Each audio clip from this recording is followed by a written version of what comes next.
Wanita ini bernama Dinda. Dia adalah seorang manajer hotel bintang 4 yang sangat rajin dan teliti dalam bekerja. Selain itu Dinda juga memiliki paras yang cantik, baik hati, dan suka menolong. Tapi sayangnya meski memiliki paras yang cantik dan karir yang sukses, Dinda belum juga memiliki pasangan hidup di usianya yang hari ini memasuki umur yang ke-33 tahun. Ibunya yang mengetahui hari ini adalah ulang tahunnya Dinda, meneleponnya dari kampung, tetapi Dinda seolah takut dan enggan mengangkat panggilan dari ibunya tersebut. Setelah panggilan dari ibunya berhenti, Dinda kemudian menelpon balik ibunya seraya meminta maaf dan beralasan dia baru dari toilet. Ibunya mengingatkan Dinda bahwa hari ini dia sudah memasuki umur yang ke-33 tahun. Ibarat kapal perang itu sirine sudah menyala pertanda kapal sudah siap untuk berperang. Ibunya pun menanyakan kapan Dinda mau kawin. Film pun baru dimulai, kapan kawin? Terlihat Dinda sedang duduk termenung di pinggir kolam. Tidak lama dia didatangi rekan kerjanya sekaligus sahabatnya yang bernama Eva. Dinda menceritakan kepada Eva permasalahannya tentang jodoh sudah semakin gawat di mana ibunya sampai memintanya untuk diruat dan berganti nama supaya enteng jodoh. Eva yang mendengar itu mencoba membantu Dinda dengan bermaksud mengenalkan seorang pria. Namun belum sempat Eva menjelaskan, Dinda langsung mengingatkan bahwa terakhir kali Eva mengenalkan seorang pria justru dia masih memiliki hutang judi bola. Eva kemudian menjelaskan bahwa itu bukan sepenuhnya salah temannya, karena siapa yang menyangka jika MU akan terpuruk tahun lalu. Eva pun mencoba meyakinkan Dinda bahwa pria yang akan dia kenalkan itu merupakan high quality jomblo. Namun Dinda membantah jika high quality tidak mungkin jomblo. Jika jomblo berarti dia bukan high quality, kecuali dia, jelasnya. Dinda kemudian terlihat sedang mengobrol dengan ibunya kembali melalui sambungan telepon. Ibunya ingin di hari ulang tahun pernikahannya tahun ini Dinda menjadi panitia acaranya. Dinda pun terlihat senang, tetapi sang ibu mengatakan dengan syarat Dinda harus memiliki pasangan kekasih dan mengenalkannya kepada orang tuanya. Dinda yang tidak ingin mengecewakan ibunya pun akan berusaha menuruti permintaannya. Dinda yang bingung kemudian meminta bantuan Eva mencarikan seorang aktor untuk disewa, dan berpura-pura menjadi kekasihnya kemudian mengenalkannya kepada orang tuanya.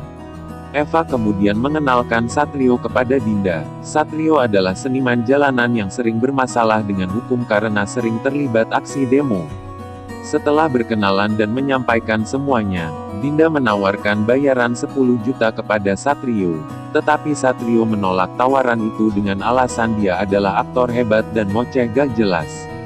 Karena gak tahan dengan ocehan Satrio, Dinda menaikkan tawarannya dengan menambahkan 5 juta lagi yang langsung disetujui oleh Satrio. Tetapi Dinda perlu bukti dengan aktingnya Satrio yang katanya aktor hebat. Mendengar itu Satrio merasa tertantang dan langsung mengambil handphone Dinda kemudian menelepon ibunya Dinda dan mengaku dia adalah Rio kekasihnya Dinda. Dinda pun kaget dan langsung merebut kembali handphonenya, mencoba menjelaskan kepada ibunya, tapi sayang teleponnya sudah ditutup oleh ibunya karena saking senangnya. Ibunya mengabarkan hal itu kepada suaminya atau bapaknya Dinda. Bapaknya pun terlihat bahagia juga. Tetapi setelah itu si bapak mengatakan bahwa dia harus menguji calon menantunya dahulu apakah dia layak atau tidak. Si ibu bertanya bagaimana caranya. Kembali ke Dinda yang merasa kesal terhadap Satrio. Tiba-tiba handphone Dinda berbunyi dan itu panggilan dari ibunya. Ibunya mengabarkan bahwa bapak sakit keras dan menyuruh Dinda pulang bersama kekasihnya yang bernama Rio itu. Besoknya mereka berangkat ke Jogja, tapi sebelumnya Dinda menyuruh Satrio mempelajari gaya dan penampilan cowok metroseksual. Dinda juga memberitahu sosok Jerry yaitu suami dari kakaknya, di mana Jerry ini menantu kesayangan orang tuanya. Jerry digambarkan seorang pria yang modis, keren, rapi, dan sukses. Selama di perjalanan mereka berdua terlihat berdebat tentang karakter yang harus diperankan Satrio. Dinda terlihat kurang percaya diri mengenalkan Satrio kepada orang tuanya. Setelah tiba di rumah orang tuanya, mereka berdua disambut oleh sesosok makhluk yang bernama Bendot pembantu di rumah itu. Sementara orang tuanya terlihat kaget dengan kedatangan anaknya dan mencoba bersandiwara tentang kondisi bapaknya. Setelah mengetahui kondisi bapaknya, Dinda kemudian mengenalkan Satrio kepada ibunya dan mengantarkan Satrio ke kamar tamu. Sebelum mengantarkan Satrio, ibunya berpesan kepada Dinda bahwa nanti malam ada makan malam keluarga. Dinda yang tahu soal makan malam keluarga itu menjadi panik karena dia tahu pasti nanti orang tuanya akan menginterogasi Satrio tentang latar belakang Satrio. Tetapi dengan santai Satrio menyuruh Dinda untuk tenang. Dia yakin tidak akan mengecewakan Dinda dan orang tuanya. Makan malam pun tiba. Bapaknya Dinda mencoba menginterogasi Satrio tentang pergaulan, pandangan hidup, dan latar belakang Satrio. Satrio mengaku sebagai dokter bedah plastik yang memiliki prospek yang cerah, bahkan tempat prakteknya pun selalu mengantri. Dia juga mengaku tidak melakukan seks gratis, Mira Santika, dan hal negatif lainnya. Dinda yang tidak diberitahu ini semua pun kaget dengan semua pengakuan Satrio dan mencoba menghentikan ocehan Satrio dengan menyuruhnya makan. Setelah makan malam selesai, Dinda bertanya kepada Satrio kenapa dia mengaku sebagai dokter bedah plastik. Satrio pun menjawab dengan menyindir Dinda. Dinda pun menyindir balik Satrio seorang seniman jalanan yang sering diketawai banyak orang. Mendengar itu Satrio terdiam dan melihat jam di tangannya. Dia mengatakan bahwa jam kerjanya sudah habis dan melepas semua pakaiannya serta meninggalkan Dinda. Besoknya si bapak mengajak Satrio berkeliling ke kebun jagung miliknya. Di tengah perbincangan tiba-tiba si bapak terkena serangan jantung. Satrio pun dengan sigap menolong si bapak dengan memapahnya menuju rumah.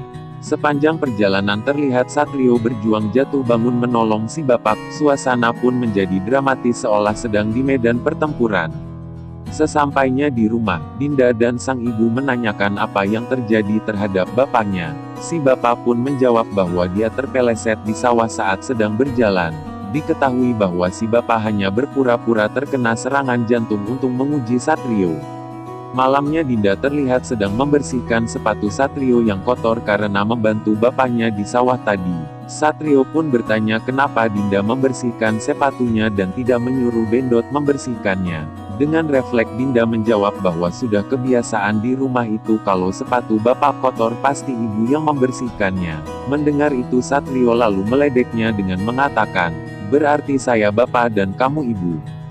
Dinda pun menjadi salah tingkah dan pergi meninggalkan Satrio. Di tempat lain bapak dan ibu sedang berdiskusi tentang Satrio yang sudah lulus beberapa tes, dan besok adalah tes yang paling berat di mana 90% orang gagal dalam tes ini terutama laki-laki. Besoknya datang seorang wanita seksi ke rumah, kebetulan hanya ada Satrio di rumah dan Satrio pun terlihat menyapa wanita tersebut dan menanyakan perihal keperluannya. Wanita itu pun mencoba menggoda dan merayu Satrio, tetapi Satrio mampu menahan godaan wanita tersebut dan pergi meninggalkannya. Setelah Satrio pergi, ibu dan bapak pun menghampiri wanita seksi itu dan ternyata wanita itu sengaja dibayar oleh si ibu untuk menggoda Satrio. Tetapi Satrio tidak tergoda, justru si bapak yang malah tergoda oleh kemolekan tubuh si wanita itu dan mencoba meminta nomor teleponnya. Adegan selanjutnya memperlihatkan kedatangan Nana atau Nadia bersama anaknya. Nana adalah kakaknya Dinda. Mereka disambut oleh Dinda dan yang lainnya.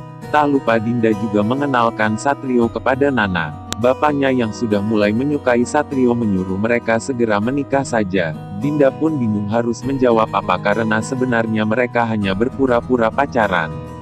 Besoknya Dinda menemui Satrio di sungai dan menyuruh Satrio untuk berganti peran dari protagonis menjadi antagonis, agar supaya orang tuanya tidak menyukai Satrio. Tetapi Satrio menolak, karena perannya sebagai tokoh baik sudah berjalan dan tidak bisa dirubah begitu saja menjadi tokoh jahat.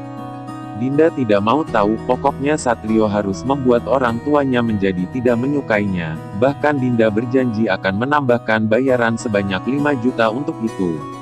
Seiring waktu Satrio justru semakin disukai dan diterima oleh keluarganya Dinda. Bahkan Satrio pun terlihat dekat dengan William, anak dari Nana dan Jerry.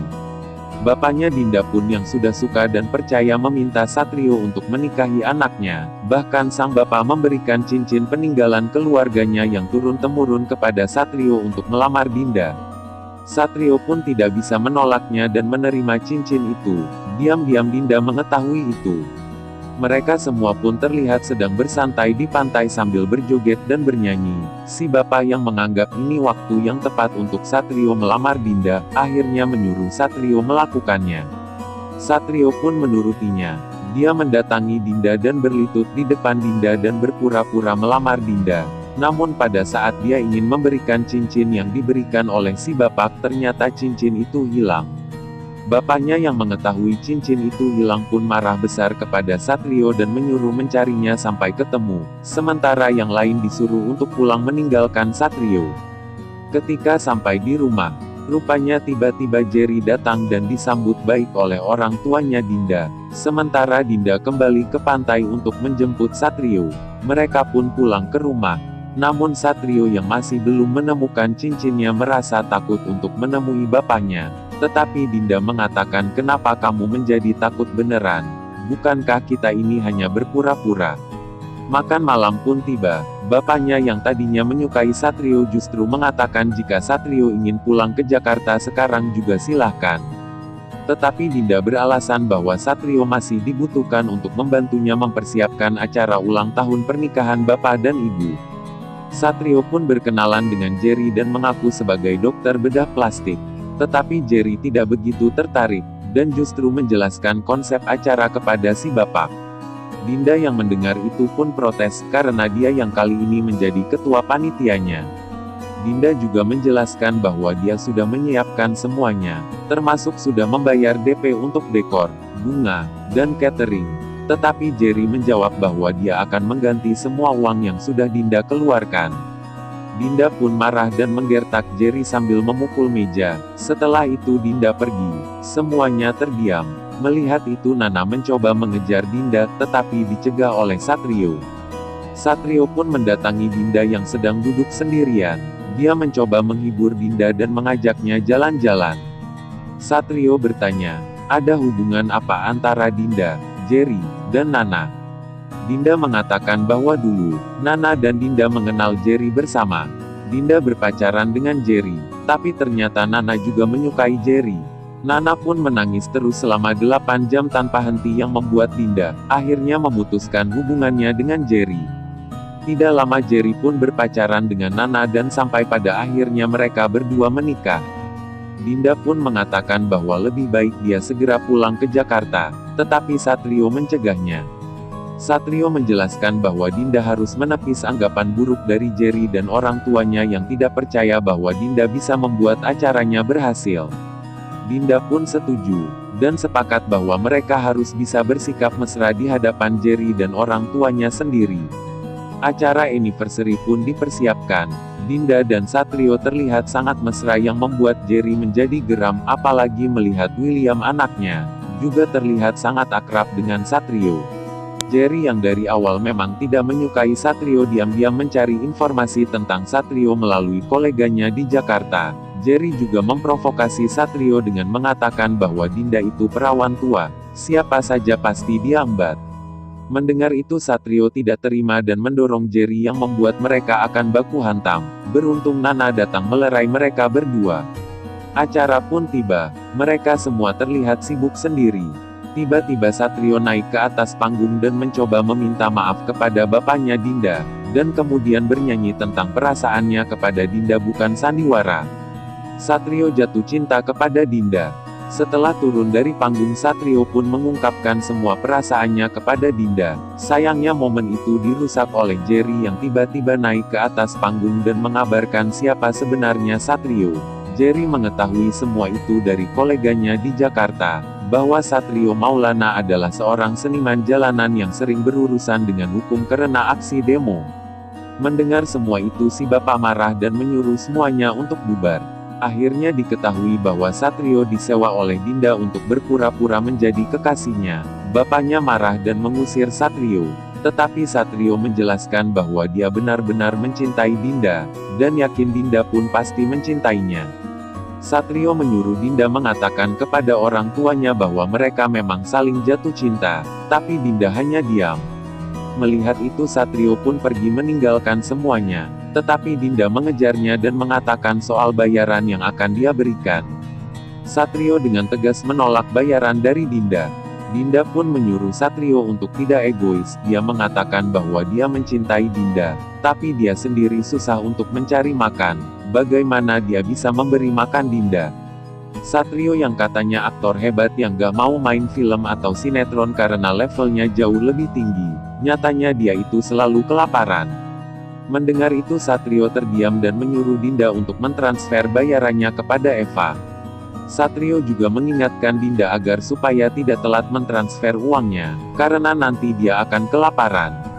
Pada saat makan William mengatakan bahwa suasana menjadi berbeda sejak Satrio tidak ada.